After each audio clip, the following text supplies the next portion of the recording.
तो आज हम बताने वाले हैं, अभी कुछ दिन पहले मैंने गांव गया था, बिहार गया था। तो वहाँ पे बाल कटवाने के लिए मैंने सैलून गया। मैं अपने मतलब बगल में सैलून में गया।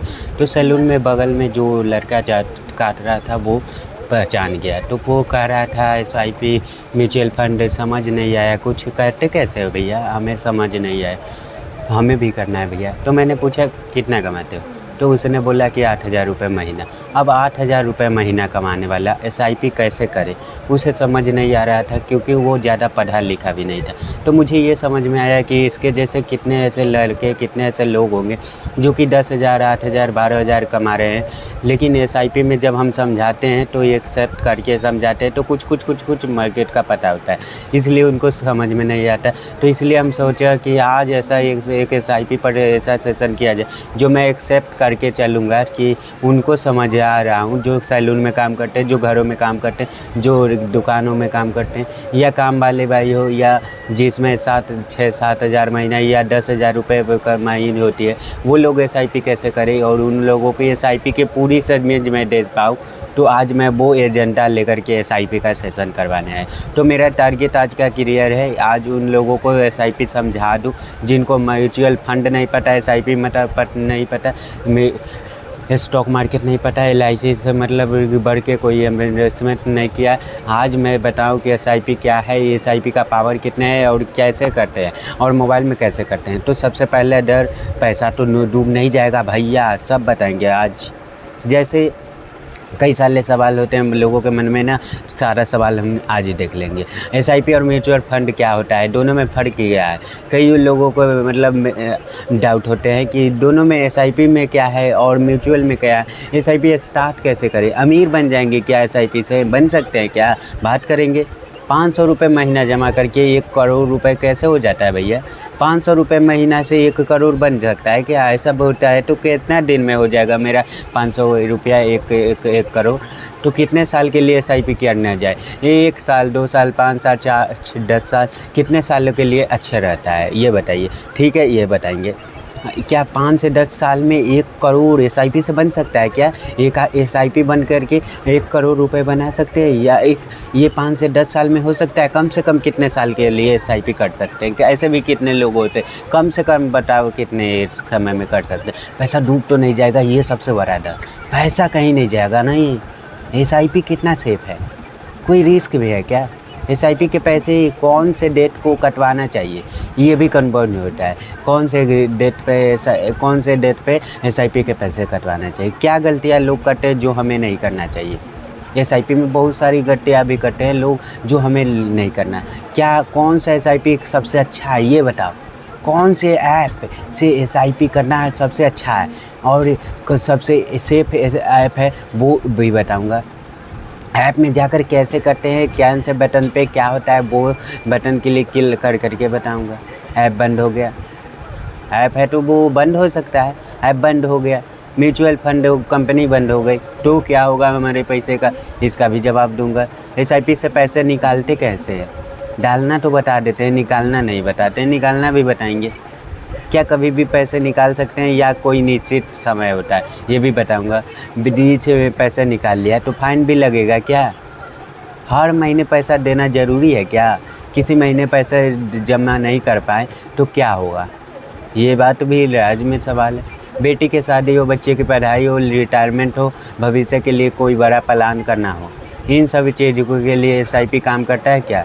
ठीक है, टैक्स कितना लगेगा अंत में भैया, हम जो 1 करोड़ 2 करोड़ रुपए जितना भी हो उस पर टैक्स कितना ले लेगी सरकार, ये बताओ। तो ये आज हम सारे सवाल के जवाब हम देंगे। इस बीच जो कोई भी प्रश्न होगा जो आप सेशन कटे वो भी ले लेंगे। ठीक है भैया, तो तैयार है, शेयर करें हम SIP का सेशन शुरू। तो सबसे पहला सवाल मन में जो लोगों का होता है, SIP से अमीर बन सकते हैं क्या, बन जाएंगे क्या अमीर भैया। हाँ, तो जवाब ये है कि देखो SIP से कोई रातों रात तो अमीर नहीं बनता। SIP ऐसा कुछ नहीं, पैसा 25 दिन में पैसा डबल है, ऐसा भी नहीं है। लेकिन SIP से धीरे धीरे अमीर आ जाती। वो धीरे धीरे का मतलब कितने साल में आ जाएंगे ये बताओ, ये भी बताऊंगा। कि अमीर का मतलब ये मेरे हिसाब से जिसके पास 50 लाख से 1 करोड़ है वो अमीर है। हाँ, तो 15 साल में भी हो सकता है, 10 साल में भी हो सकता है, 20 साल में भी हो सकता है। कैसे होगा ये हम समझेंगे, और कैसे आगे जो रिटर्न समझेंगे ना, वो वालों का जवाब हम डिटेल में देंगे। कितना समय लगता है अमीर बनने में, एसआईपी करने से पहले एसआईपी क्यों, ज़रूरत क्या है? क्योंकि कोई भी चीज़ करने से पहले मुझे लगता है इसे समझना बहुत ज़रूरी है। इसकी ज़रूरत क्या है? कोई 8,000 10,000 महीना कमा रहा है, LIC खरीद रखा है, उसने एसआईपी क्यों करे? ज़रूरत क्या है? तो सबसे पहले ज़रूरत समझो, क्या है, क्यों है, वो बाद में समझेंगे। क्या है, कैसे कटें, बाद में समझेंगे। क्यों है, समझ लेते हैं। तो सबसे पहले एसआईपी समझने से पहले ना महंगाई को समझो। होता क्या है कि हम लोग मिडिल क्लास लोग ना महंगाई को कंसिडेंस नहीं करते हैं, महंगाई को कंसिडेंस नहीं करते हैं। इसके वजह से लगता है कि हम जिस जगह पे पैसे डाल रहे हैं 5 साल में पैसा डबल होकर आ रहा है, 10 साल में डबल होकर आ रहा है। असल में डबल होकर दिखता है, लेकिन असल में डबल नहीं हुआ है, क्योंकि महंगाई नाम की एक चीज़ होती है। अब डेटा के अकॉर्डिंग महंगाई 6 से 7% हर साल बढ़ जाती है। आज अगर 100 रुपया है, 100 रुपये में आप कोई सामान खरीद लेते हो, तो अगले साल उस सामान को ख़रीदने के लिए आपको 6 से 7% ज़्यादा पे करना पड़ेगा। मतलब 1 से 6 रुपये पे करना होगा, क्योंकि वो चीज़ महंगी हो चुकी है। 100 रुपये की वैल्यू अगले साल सिर्फ 96 रुपये की रह जाएगी। 96 नहीं, 94 में, क्योंकि 6% नीचे रह गया। अगले साल, उसके अगले साल 94 से 6% और नीचे रह जाएगी, तो देखने में 100 ही रुपये रहेगा, नोट तो 100 ही रुपये का रहेगा, लेकिन उसकी वैल्यू और उसकी औकात 80 रुपये की हो जाएगी, कभी 70 रुपये की हो जाएगा, कभी 7 का हो जाएगा। और फॉर एग्जाम्पल समझो, मैंने जब बाइक चलाना सीखा था ना, आज से 4-5 साल से ज़्यादा हो गया। उस समय 24 रुपये नहीं, उस समय 100 रुपये पेट्रोल, मतलब आज के समय 150 से ऊपर लगता है। यानी कि पेट्रोल तो वही है, महंगाई बढ़ती चली गई, 120 रुपये लग रही है अभी। चीज़ वही है, उसी चीज़ के लिए हम 7-8 साल 4-5 साल पहले कुछ ज़्यादा, मतलब कुछ और समय देते थे, कीमत देते थे। साल दर साल हर एक चीज़ की वैल्यू महंगाई बढ़ती है, एक चीज़ बढ़ती है, कीमत बढ़ती है, चीज़ वही है, अच्छी मतलब आंकड़ा होता है, महंगाई बढ़ती है। हर साल 6-7% में रेट्स में बढ़ती है। हर चीज़ में कोई चीज़ 6% महंगी हो गई, कोई 7%, कोई 8%, अमूमन मतलब 6-7% सरकार का देता है। तो अब हम जहाँ भी इन्वेस्ट करते हैं वहाँ हमें देखना पड़ेगा। अगर मुझे उस चीज़ में 6% का रिटर्न मिल रहा है और 6% इधर महंगाई की वजह से मेरे पैसे की वैल्यू 7% नीचे आ गई, तो मेरे को कितना रिटर्न मिला? 6% मैंने इधर से रिटर्न लिया। मान लो एफडी किया, एफडी में रिटर्न 6% रिटर्न किया, 1 लाख इधर डाल दिया, 1,06,000 अगले साल होकर के आया। लेकिन किधर महंगाई है, 6% घट गई, यानी बढ़ गई, जिसके वजह से मेरे 1 लाख की वैल्यू 6% आ गई। समझ पा रहे हो क्यों हुआ, क्या हुआ, मतलब क्या हुआ, क्या हुआ, मतलब आप बताओ, ठीक है। और ये बहुत ही मतलब आपको पूरा का पूरा समझा ही देंगे, ठीक है। तो मतलब क्या हो गई, तो यहाँ पे आप लोगों के लिए मतलब ये मतलब क्या हो गई, एसआईपी का मतलब क्या हो गया, ठीक है। चलो समझो, रिपीट कर मैं हम समझाता हूँ, इसलिए समझ आएगा। अब इसको समझो कि आप एक आदमी हो जिसका नाम है अमित, मान लो, ठीक है। अमन ने क्या किया, एफडी किया, ठीक है, अमन मान लेते हैं। अमन ने क्या किया, एफडी किया, 1 लाख का एफडी कर लिया। 1 साल बाद उसने एफडी में 6% इंटरेस्ट दिया, तो 1 साल बाद 1.06 लाख, ठीक है, 06 लाख मतलब 6,000 रुपये के एक्स्ट्रा उसे मिल गया। और अमन ये नहीं देख रहा है कि भैया ये महंगाई भी 6% बढ़ गई है, उस 1 लाख की वैल्यू अब 6% माइनस हो गए भैया, या घट गई। अब 1 लाख में से 6% नीचे आ गई, तो 1 लाख से वैल्यू कितने आ गई, 1 लाख माइनस 6%, 1 लाख में 6,000 माइनस करो, 94,000 रुपया हो गई भैया उस 1 लाख का। लेकिन उधर इसको दिख रहा है 1 लाख से बढ़ के मिला कि बढ़ के मिला, लेकिन असल में बढ़ के नहीं मिला, 6% इधर मिला और इधर घटा। तो ऐसे इन्वेस्टमेंट को इन्वेस्टमेंट नहीं करते हैं, ये बेवकूफ़ी करते हैं, बेवकूफ़ी भी नहीं करते हैं जी। बेसिकली हार्ड इन्वेस्टमेंट के पर अलग होता है। ऐसा नहीं है कि एफडी बहुत बुरी चीज़ है, एफडी बहुत अच्छा है, लास्ट में उसको भी समझेंगे, ठीक है। अब आओ आगे। उसके बाद अब अगर ऐसा है 6% महंगाई बढ़ जाती है, 6% अब कोई इंटरेस्ट दे रहा है, मतलब ये हमारा इन्वेस्टमेंट तो हो गया ज़ीरो। तो कहीं भी हमें ऐसी जगह रिटर्न इन्वेस्टमेंट करना है 6% से तो ऊपर, 6 या 7% से ऊपर मिले तो अभी तो हमारे पास आए भैया। तो ऐसे हम देख लेते हैं मिडिल क्लास के पास, तो ऐसे तो बहुत टाइप के होते हैं, लेकिन हम मिडिल क्लास के पास ऑप्शन क्या होता है, हम लोग थोड़ा जैसे ही नौकरी चाकरी करने लगते हैं, अरे यार LIC किया कि नहीं, सबसे पहले LIC करो। LIC कितना मिलता है सर? 4 से 6% मिलता है। सालाना की अगर बात करें तो 4 से 6%, और FD की बात करें तो 6%, 7% सालाना मिलता है। पोस्ट ऑफिस जाओगे तो गवर्नमेंट में 8%। SIP एक ऐसी जगह है जहाँ से भारत से 15% साल का रिटर्न मिलता है। अब देखो इसका मतलब ये समझो, एक चीज़ समझो, ठीक है,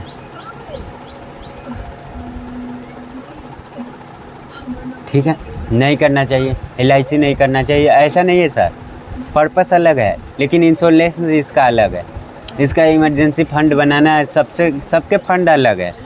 SIP का फंड बेल्ट बनाना है, इन सब का फंड बेल्ट बनाना नहीं है। इस सब का फर्स्ट बेल्ट मतलब 10 साल 15 साल 20 साल बाद एक बड़ी संपत्ति बन जाए, उस संपत्ति का मैं इस्तेमाल कर पाऊँ, बच्चों के कमाई, घर बनाने के लिए रिटर्न, मतलब कुछ भी जम से नहीं कर पाते हैं। बेंच बनाना अगर पर्पस है, मिडिल क्लास के पास SIP क्या है मैं आपको समझाऊंगा डिटेल में, ठीक है। नो इन्वेस्टमेंट मतलब यहाँ पे आता है नो, इसमें से कोई भी इन्वेस्टमेंट ख़राब नहीं है, सबका अलग अलग होता है।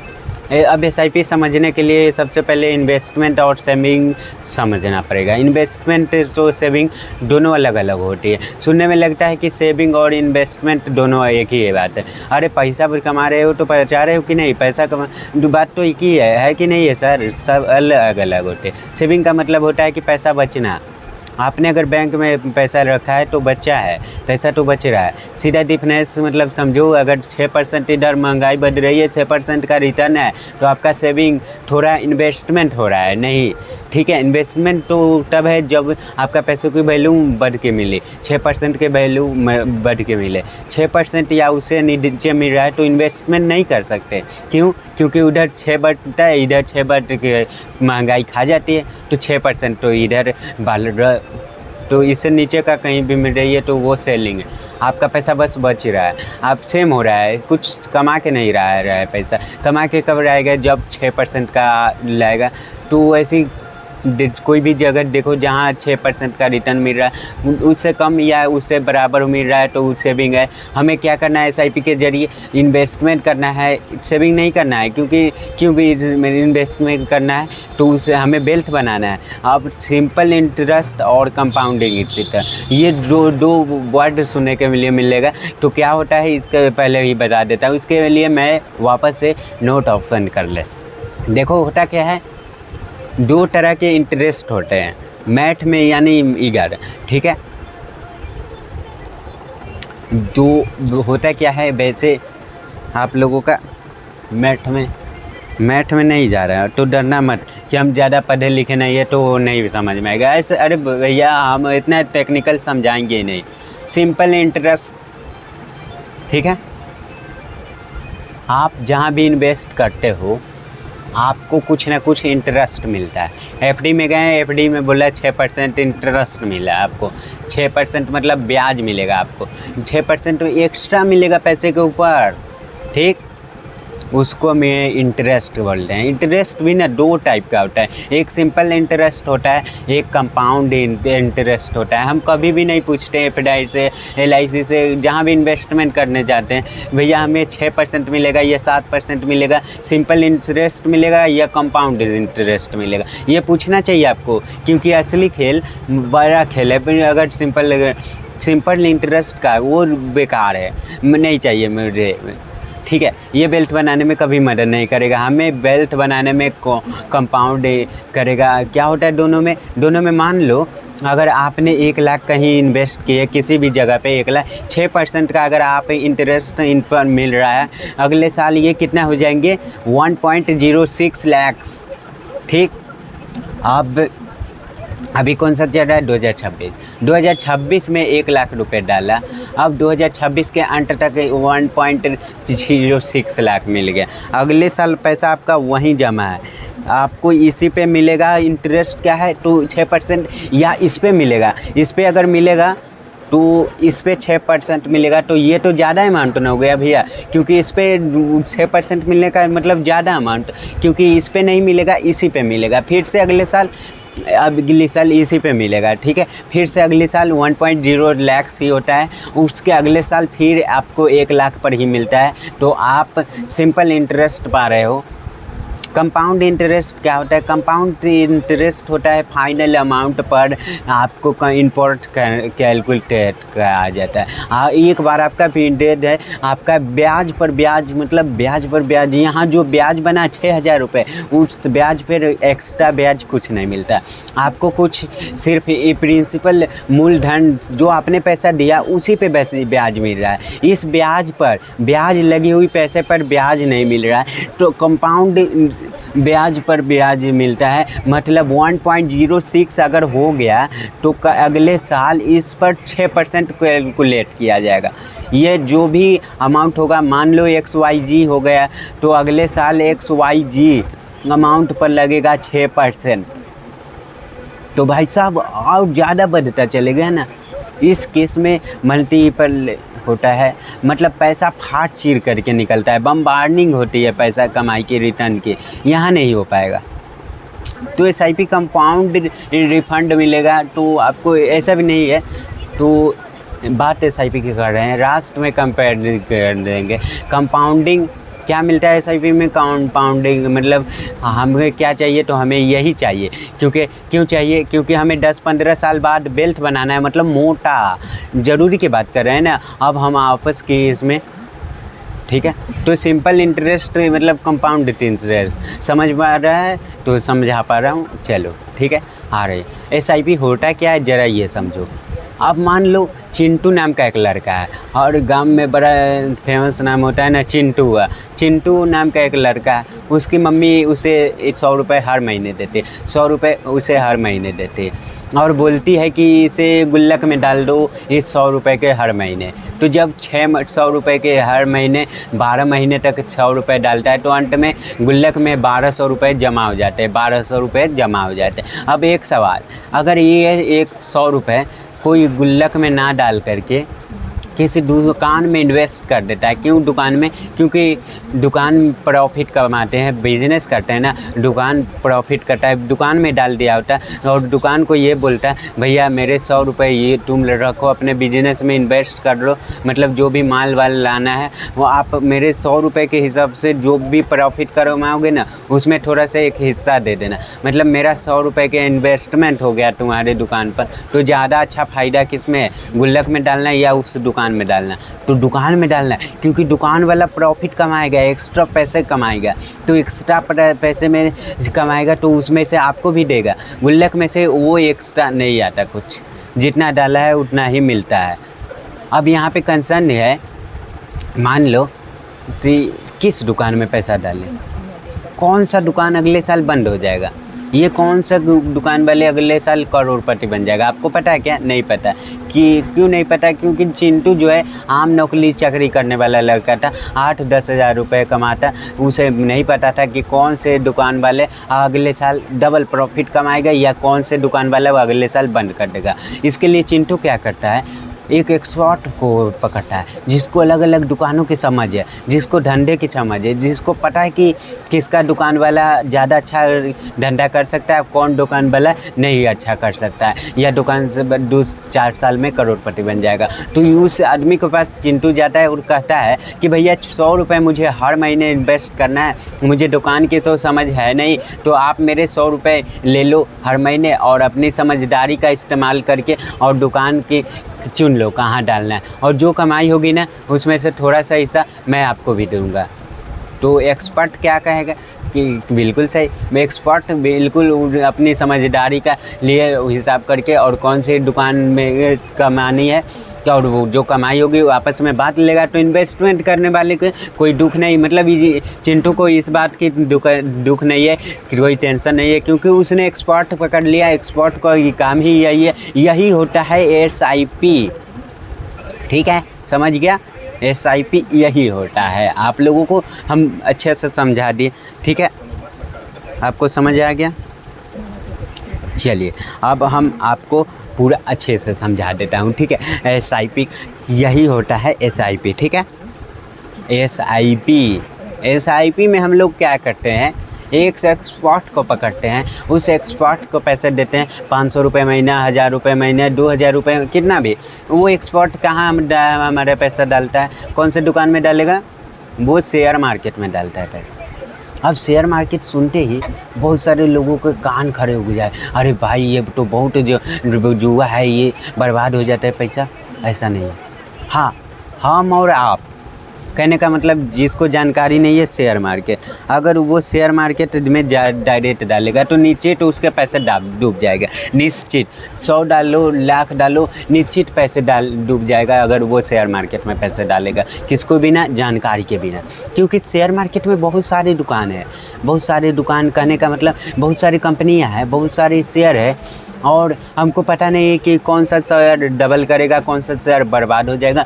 और हम वैसे किसी भी शेयर में डाल देंगे तो डूबना तो तय है ना। इसके लिए क्या करेगा, हम एक्सपर्ट को पकड़ते हैं जो शेयर मार्केट को जानता है, जो धुरंधर है, जो सालों से शेयर मार्केट में ही बैठा हुआ है, सालों से ही शेयर मार्केट में पैसा डालने का काम है उसका। हर अलग अलग पैसे काम ही उसका यही है। तो हम अपने पैसा मतलब वो जो शेयर मार्केट का धुरंधर है, हमने उसे 1000 रुपये महीना, 500 रुपये हमने अपनी क्षमता के ऊपर हिसाब से देना शुरू कर दिया, और वो शेयर मार्केट में पैसा डालना शुरू कर दिया। अब वो शेयर मार्केट में पैसा डाले, अब शेयर मार्केट से जो भी कमाई होगी, 10% साल का, 15% साल का, 20% साल का, जितना भी उस पैसे कमाई का छोटा सा हिस्सा जो एक्सपर्ट होगा ना वो लेकर जाएगा, बाकी सारा हमको लेकर दे देगा। बहुत छोटा सा वो बताऊँगा कितना होगा, वो 1%, 1.5% बस इतना लेकर जाएगा। अगर 100 रुपये कमाई होगी तो बस 1 रुपये लेकर के जाएगा, 99 रुपये अपना ही है कमाई में से।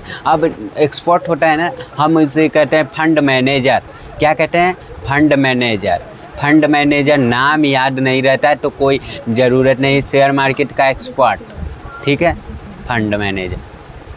अब SIP और म्यूचुअल फंड में क्या होता है, SIP पैसे डालने का तरीका होता है, मतलब ये इसका full form systematic investment plan, ठीक है? मतलब एक सिस्टम बना करके आप पैसे डाल रहे हो, आपके पैसे डालने का प्लान हुआ, तरीका हुआ। SIP एक तरीका है पैसे डालने का। कैसे डाल रहे हैं? सिस्टमैटिक डाल रहे हैं। कैसे डाल रहे हैं? SIP कर रहे हैं। तो पैसे डालने का तरीका है, लेकिन कहाँ डाल रहे हैं? बैंक में डाल रहे हैं? नहीं, हम म्यूचुअल फंड में डाल रहे हैं। म्यूचुअल फंड क्या हुआ? एक जगह हुआ जहाँ पैसे डालते हैं, ठीक?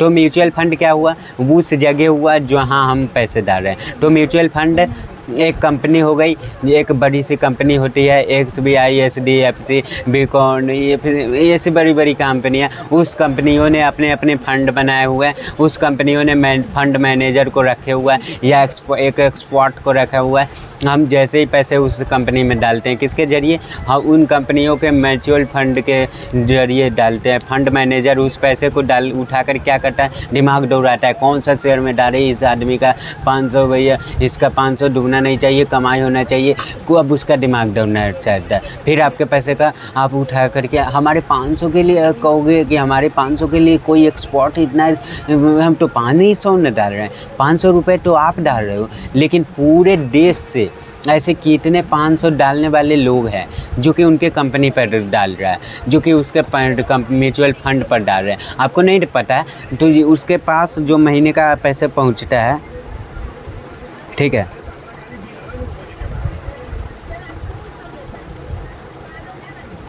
तो उसके पास जो पैसे पहुंचता है वो तो आपके पास मतलब